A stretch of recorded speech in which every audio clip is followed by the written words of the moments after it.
So let's talk about what glycogen's doing, and let's talk about really where we've been and where we're going. And that's probably a better discussion of where glycogen fits in. So we took glucose, went through glycolysis, made pyruvate. Glycolysis, of course, the process that starts processing my carbohydrates with the end goal of making energy in mind. I did that in the cytoplasm. I crossed into the mitochondria in the pyruvate dehydrogenase complex. I did the Krebs cycle. The Krebs cycle is the process that makes me the stuff that makes me ATP. It's doing this in the mitochondria, and it's processing not only carbs, but also fats, also proteins. So what I mean by the stuff that makes me ATP, NADH, FADH2, stuff like that. I send that then to the electron transport chain. The electron transport chain is the bank. It takes the checks that I wrote for ATP, my ATP equivalents, cashes my checks, turns them into spendable energy. My spendable energy is my ATP. But here's the thing with that story. With that story, I kind of have an assumption in there that I'm ingesting the fuel that I need as I need it. So I'm ingesting it as I need it, but we know that's not really the case. I'm eating when I don't need as much energy. I'm not eating when I do, as in when I'm working out, things like that. I have a dog with a squeaky ball here, sorry. So my fuel intake doesn't match my energy needs. So I have a molecule, I have a mechanism for balancing that out. I have a molecule called glycogen. Glycogen is my short-term storage.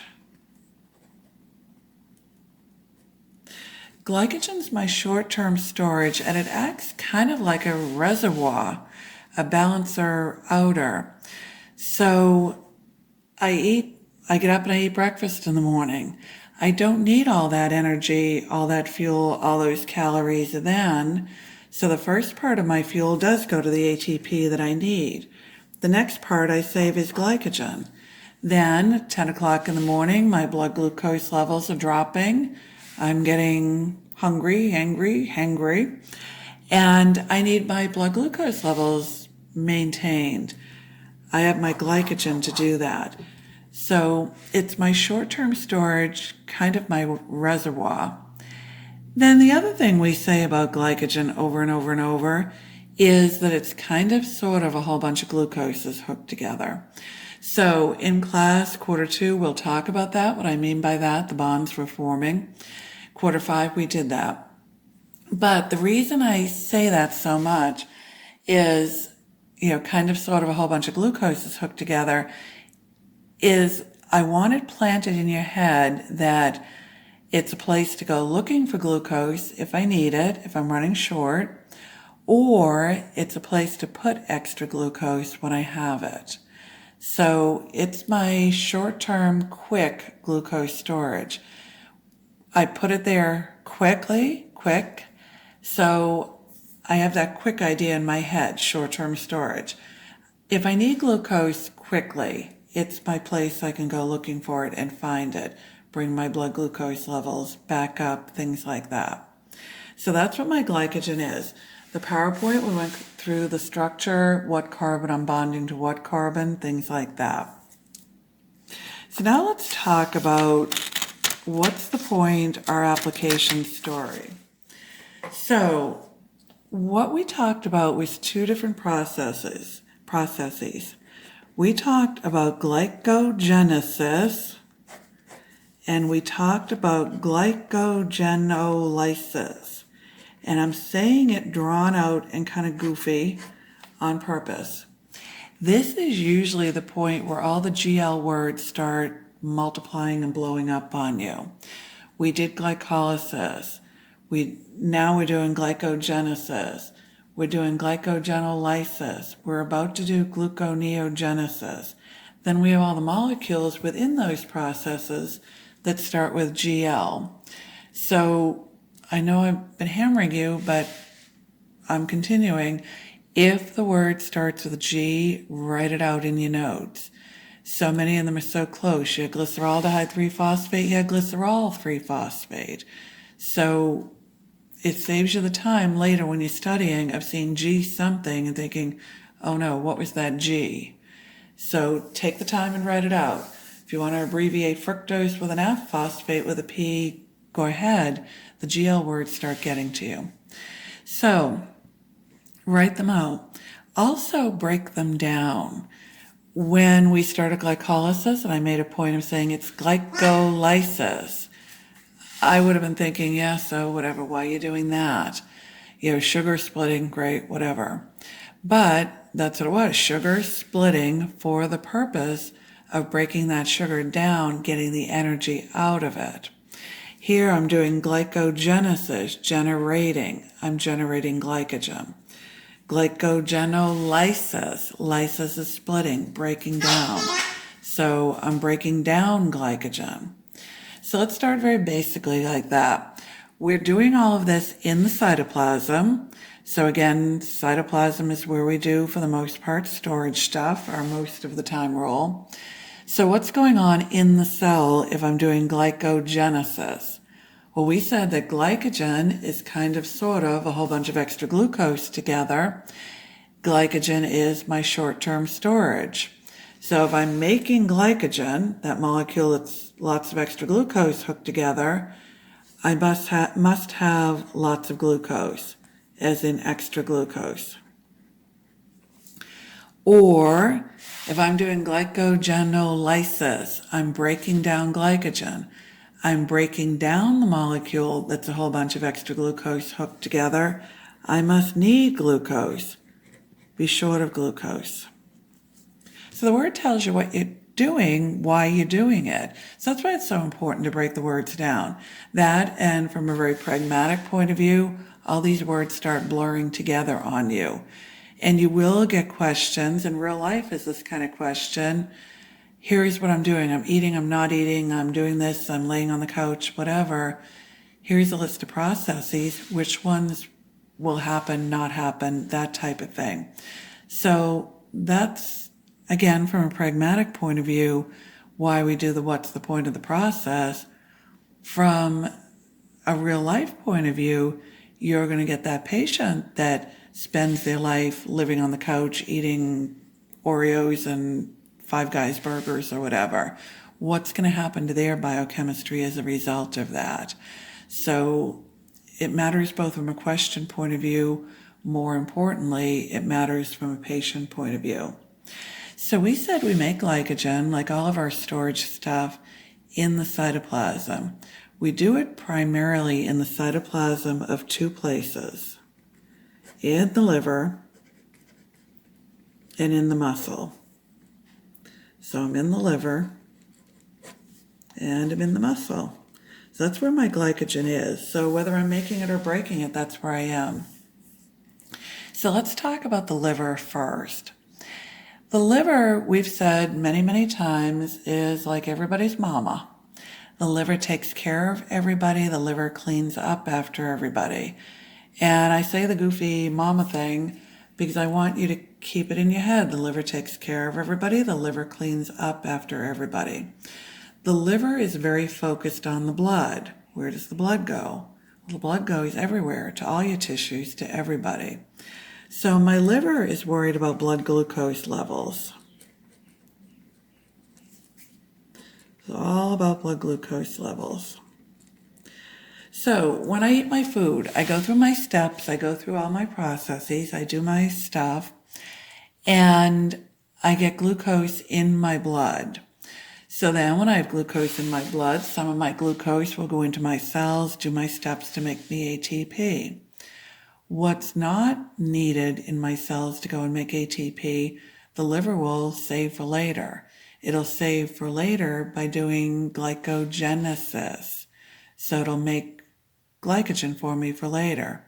Conversely, I was working so hard on biochemistry videos that I forgot to eat.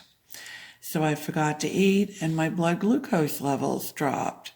So what's going to happen? My liver is going to say, oh no, we can't let this happen. I need to make sure there's glucose in that blood to go to all your cells so they have it to make energy out of. So the liver is going to say, okay, well, I've got this glycogen. It's glucose hooked together that I saved for you for now. And I'll break that down so I can put the glucose in the blood and send it off to all the tissues. So that's how the glycogen in the liver works. There's two terms for that, and I want you to be comfortable with the terms, and one of them is a little different than everyday language. When I'm doing glycogenesis, and I'm talking about the liver, I'm well fed. So I'm saying I have enough energy, I have enough fuel, I ate enough to take care of my glucose that I need for my energy and have some to make into glycogen. In the liver, the term you're going to see when I need to do glycogenolysis is that I'm fasting. That word in our everyday language has different connotations. What I mean right now by fasting is that I haven't eaten in sufficient enough time that my blood glucose levels have been allowed to drop. That's it. The word's been changed, used, morphed, everything anyway, and more so now. Fasting in everyday language kind of implied I'm on a big hunger strike. I haven't eaten in a week, whatever. Or now with intermittent fasting, there's so many different program schemes, ways, whatever of that, it has a different connotation. If I'm doing intermittent fasting and I can only eat a few hours a day, I might go past the point of just using glycogen. I might go past my short-term storage into long-term storage, which we'll talk about later. So for our purposes being glycogen, fasting means my blood glucose levels have dropped. Whatever amount of time it's taken for me to do that, whatever time has elapsed since the last time I ate, whatever that is doesn't matter. It just has elapsed. The other place I store glycogen is muscle. And that's something a lot of you guys have spent a lot of time worrying about. How do I max that out? Because here's the thing with glycogen in the muscle. That's where I go once I've used up the ATP that I already have, used up the glucose I already have. That's my backup plan. So that's my extra boost if I'm running a marathon or anything like that. Here's the other thing with muscles though. Muscles are very self-centered little creatures. And what I mean by that is the muscle really couldn't care less what your blood glucose levels are doing. It's going to say, I have my glycogen, I can make my glucose, too bad to be you, all the other tissues. It's not going to give glucose back to you. So muscles are all about themselves, and muscles are all about what you're doing or you're not doing. So I'm going to do glycogenesis when my muscle is at rest. So you might see the term at rest, or you might get the laying on the couch kind of story. I'm going to do glycogenolysis when I need energy. When does a muscle need energy? A muscle needs energy when it's trying to do something. Something being contract, relax, contract, relax. So that's my real application-y nuts and bolts part of the story. Then, quarter 5, we had a couple of enzymes. Quarter 2, we're about to, that were the main enzymes, the main drivers of the making and breaking process. The main driver of my making glycogen process is glycogen synthase. Sorry, that's 2 words. I did a bad job drawing it. It's glycogen synthase. My big player in my breaking is glycogen phosphorylase. I actually phosphorylate the glucose as I take it off, so it's a glycogen phosphorylase. So when is glycogen synthase active? It's active when I need to do glycogen making, glycogenesis. When do I need to make glycogen? Well, when my liver is well fed or my muscle is at rest. Glycogen phosphorylase is active when I'm doing glycogenolysis, when I need glucose. Well, when do I need glucose? Well, I need glucose when the liver is fasting. I haven't eaten in a sufficient amount of time that my blood glucose levels can drop. Or I need glucose. I need to break down glycogen when my muscle is exercising. So make sure you can make that connection. That's the application part of the story. Then the next thing is some hormones play into this. So some hormones play into this, and here's how hormones work, very simplistically, very mechanistically, and a couple of things with hormones. And I'm saying it in the video quarter 2 in case I forgot to say it in class or forget to say it in the virtual classroom. Quarter 5, I'm just reminding you, and you've gone through the steps to know how helpful this would be. I would make a table somewhere if I were any of you guys. And I would have in that table the name of the hormone, where do I make it, where do I store it, where do I use it. And the reason is a couple things. One is hormones are scattered among different classes just because of the way the curriculum is set up. And that's true in any curriculum because different hormones do different things. They're often made in one place, stored in another, used in another. So you think of a place and you think of a hormone, well, is that where it's made, stored, act, whatever? Then the places sound awfully similar. Anterior pituitary, posterior pituitary, things like that. So I would make that table. It's floating around in a lot of board review stuff just to keep you straight on that because the lines blur a little bit. Easy to confuse yourself on. The other thing with hormones is simplistically, mechanistically, here's what they do. They amplify a signal. They're a secondary messenger. So what I mean by that is they're a rumor spreader. So let's say biochemistry class was canceled tomorrow. So I could let you guys know that a couple different ways. One way, let's say there's 100 of you guys in my class. I just want a round number. I could individually go to each one of you and say, biochem's canceled, biochem's canceled, biochem's canceled. That would be a slow process. Or I can use a secondary messenger system. We're good at those. I could find 2, 3, 4 of you, and I would say, biochem's canceled tomorrow. Will you let everybody know? So they're going to let 2, 3, 4, 5 people know who will let 2, 3, 4, 5 people know, and it'll spread like wildfire that way. It'll go through the 100 people really, really fast because what we're doing, we're taking the signal that came from me, amplifying it through secondary messengers. So the end people, the last ones to get that information, they never talk to me. They had 3 or 4 people, molecules, in between relaying that information. That's the way hormones work.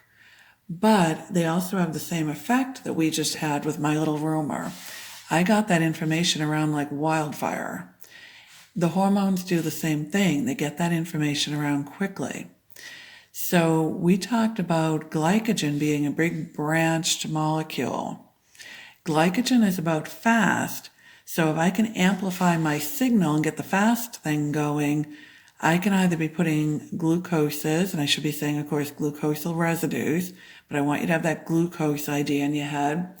I can be putting glucoses on the end of all of those branches at once or taking them off all of those branches at once. Much faster, like my rumor, than taking one off, one off, one off, like me telling one person, one person, one person. So there's particular hormones that play into both of these. Insulin is the hormone that's the big player activating glycogen synthase to get glycogenesis going. So, a whole bunch of different ways we can ask you about that. Which process does insulin fire up? What enzyme? What enzyme reacts to insulin? Things like that. What happens? What's the influence of insulin in the muscle? Make glycogen, liver, make glycogen, things like that. So I have one hormone there. In the muscle, 2 hormones can do their thing. In glycogenolysis, 2 hormones, depending on what my situation is and what I'm doing can do their thing, which is glycogenolysis. So in the liver, it's going to be all about glucagon. So here's how that works. Glucagon, sorry. Luke, stop. It's okay. Glucagon is a hormone made in the pancreas, and here's what happens. I forget to eat, so my blood glucose levels drop. My blood goes flowing through the pancreas, and the pancreas says, hang on, your blood glucose levels are low. Your glucose is gone. I need to release some glucagon. Your glucose is gone. I need to release some glucagon. So it does. That glucagon goes to the liver and says, you're fasting, get going here, break down some glycogen, do glycogenolysis. FedEx is here, sorry. Do glycogenolysis. Luke, stop. It's okay. It's okay, babe. Do glycogenolysis, bring my blood glucose levels back up. The other hormone that plays into this is epinephrine. Same effect, different place. So here's the story on this one. I'm hiking through the woods, social distancing, just like I'm supposed to, and I come upon this big, hungry, angry bear. And the big, hungry, angry bear thinks I'd make a good Scooby snack, so I'm clearing out of there. I'm getting out of there. My fight or flight is kicked in, so I'm a-flighting. So I need my muscles to exercise like nobody's business. So if I want my muscles to exercise, contract, relax, they need energy to do that. They need glucose to go through all the steps, all the processes, all the things we've done to make me ATP. They're going to get the glucose by glycogenolysis. So glycogenolysis is going to fire up in those muscles to give me the glucose. So the hormone that did that is epinephrine. So that's my fight or flight. This is my forgot to eat blood glucose levels hormone. So you can see where a lot of questions can come here. This hormone's active, what enzyme will it activate? This hormone's active, what process? Here's the situation, I haven't eaten, I'm getting chased by a bear. What enzyme, what hormone, what process? So make sure you're able to put that together. Really important in terms of the application. And again, the patients are the important application, but nitty-gritty stepping through it like this is the first step to being able to do that. Okay, so we're going to go through the steps now of making and breaking glycogen. So first thing we're going to do is we're going to do glycogenesis. I'm going to make glycogen. I'm going to make glycogen because I have extra glucose. We're going to use little circles for my glucoses. In the PowerPoint, we talked about the structure. We showed carbon 1, we showed carbon 4, carbon 6. So when I say I'm going to join carbon 1 to carbon 4, carbon 1 to carbon 6, you have the picture, and I hope you have it in your mind by now, of what that looks like on the actual structure, the actual molecule. To keep this diagram a little less cluttered, I'm just going to use circles. So very rarely do you deplete your glycogen. And some of you guys have spent a lot of time figuring out when I deplete my glycogen. So some of you guys have spent a lot of time on glycogen in terms of how can I get the most of it in my muscles for extra boost when I need it. Some of you guys have spent a lot of time on it, say doing the ketogenic diet. And I'm not pushing the ketogenic diet. It just has some really cool chemistry. So to do the ketogenic diet, I have to deplete my glycogen in my liver. So if you're doing that, what most people will do with that is use little diabetic pee strips. So if I deplete my glycogen, I'm going to make ketones in the process. The ketones will spill over into the urine. So if I pee on the little pee stick, ketone stick, it turns pink. So it's a way of measuring how long it's taken to go through your glycogen. So some of you guys have probably done that. And we can talk about that more if you're not following me on that. Not that I'm suggesting you go pee on sticks. So anyway, what you did figure out in doing that, though, if you have done that, is depending on who I am, what I'm doing, what I'm eating, it's going to take me 2-3-ish days to deplete my glycogen. My point is, unless you've made that focused, deliberate effort to deplete your glycogen, you probably don't.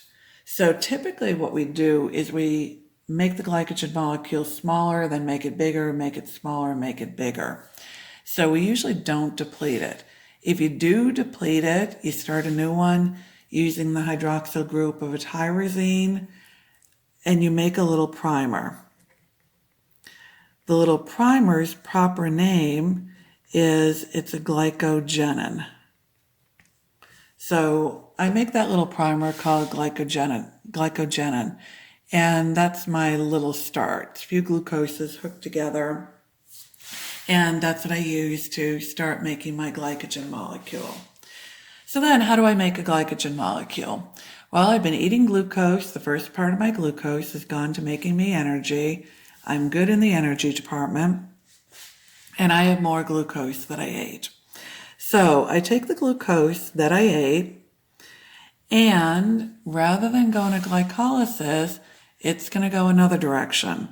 So what shuts down my hexokinase when I'm doing glycolysis?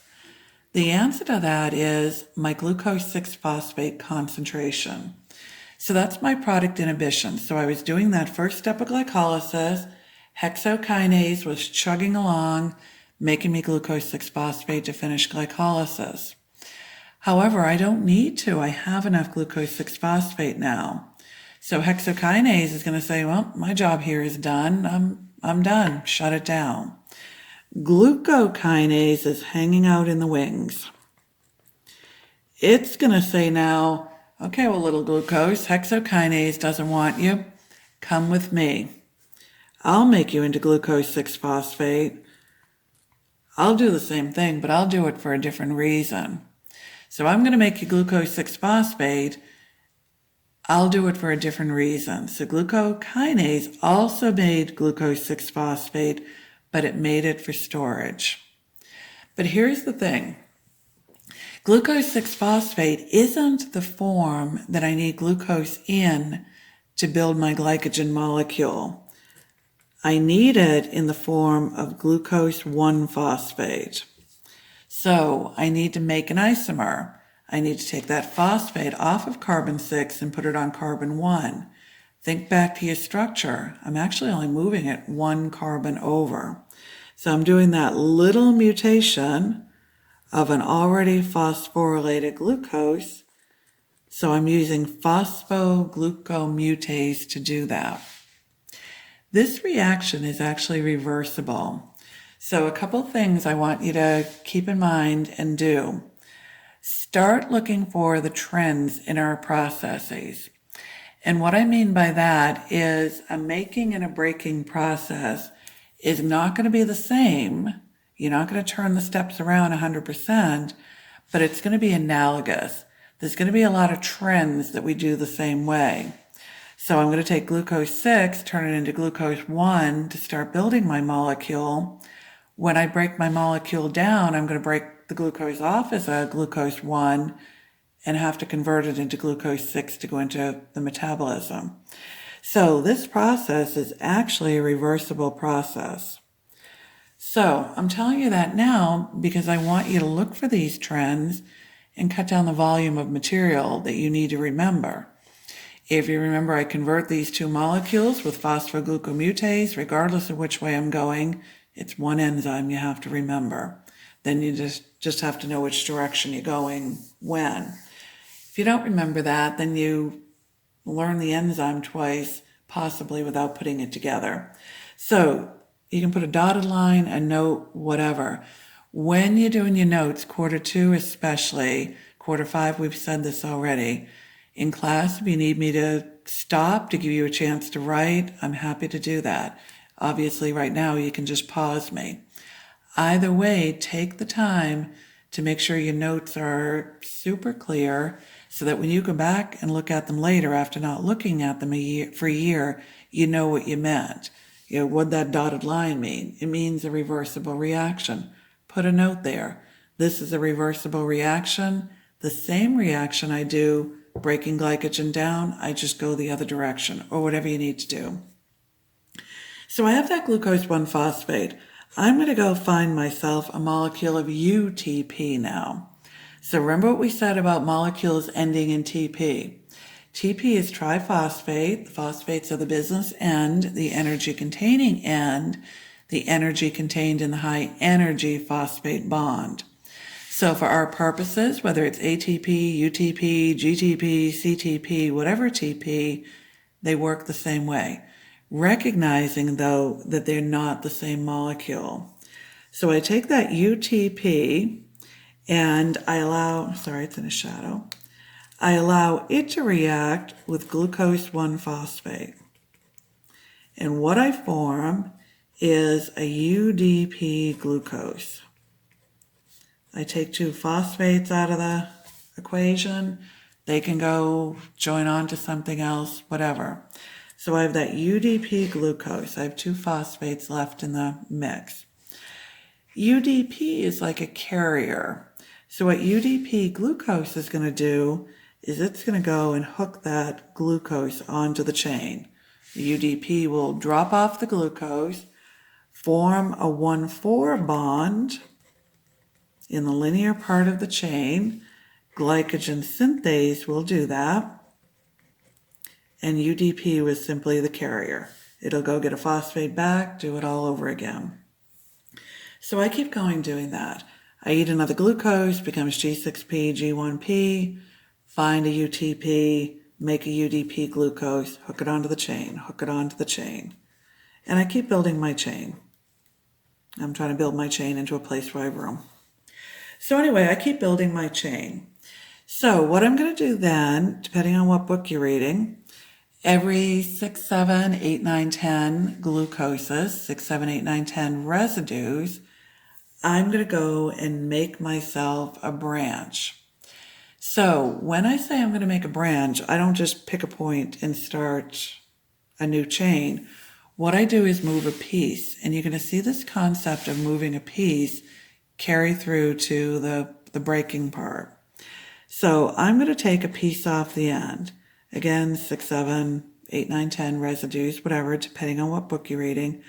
I'm going to break that 1,4 bond, and I'm going to go and join it on somewhere and make a 1,6 bond. So I'll take that 1, 2, 3, 4, 5, 2, 3, 4, 5 pieces, and I'll go join it on. So I darken the 2 that have the 1,6 bond. They're still just glucoses. So this glucose has a 1,4 bond, a 1,4 bond, and now a 1,6 bond. The enzyme that just did that was a transferase. It's the branching enzyme. Big, long, mile long name that's in the PowerPoint, so we won't clutter up the diagram here. But it broke a 1,4 bond. It made you a 1,6 bond. Now I keep going. I go through these steps. I keep growing that chain. I keep growing this chain. I'm growing this end. Keep going. Get to a certain length, break that off, go make a chain. Keep going, keep growing. And I keep going and get that big branched molecule. So that's my glycogenesis story. Now let's do your glycogenolysis story. And these are in the PowerPoint. They were a little difficult to draw. So we're going to do glycogenolysis.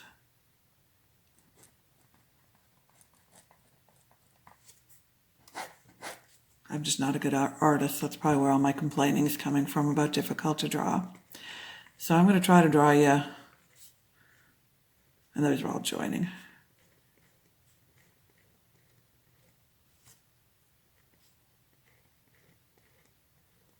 Okay. So pretend this is a big, pretty, I know this isn't pretty, that's a stretch, big, pretty branched molecule like what's in the beginning of the PowerPoint. All my branches, all my glucoses, all my stuff. So what I'm going to do now is I'm going to break down my glycogen. So I'm going to break that 1,4 bond, and I'm going to take a glucose off in the form of glucose 1-phosphate. So glycogen phosphorylase, just did that. And it breaks that carbon 1 to carbon 4 bond. So I break that 1,4 bond, glycogen phosphorylase does it, I get a glucose 1-phosphate. Well, what do I do with glucose 1-phosphate? Nothing, really. So now I'm going to reverse the same reaction, and I'm going to convert it to glucose 6-phosphate. So phosphoglucomutase was my enzyme again that did it. So the same reaction that did this conversion going the other way just went back to G6P now.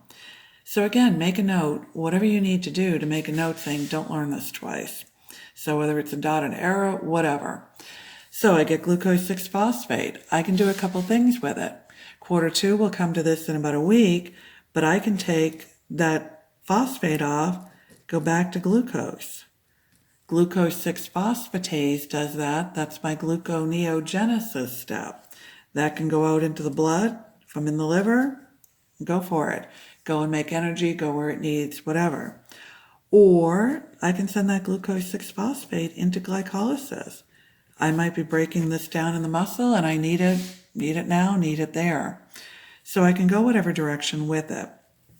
So I'm good to go make my energy whichever way I need to do it. So I do that again. Take another glucose 1-phosphate off, break the 1,4 bond, go G1P, G6P, so on. And again, and again, and again. And I keep doing this until I'm down to 4 or 5 glucoses. When I'm down to that 4 or 5 glucoses, that's called the limit dextrin. So when that branches down to 4 or 5 glucoses, it's the limit dextrin. So now I'm going to do something similar but not the same as what I just did when I was doing my glycogenesis. I'm going to move a piece, but my piece is a little bit different. So rather than taking the whole limit dextrin off, this is kind of a sticky point, I'm going to break it.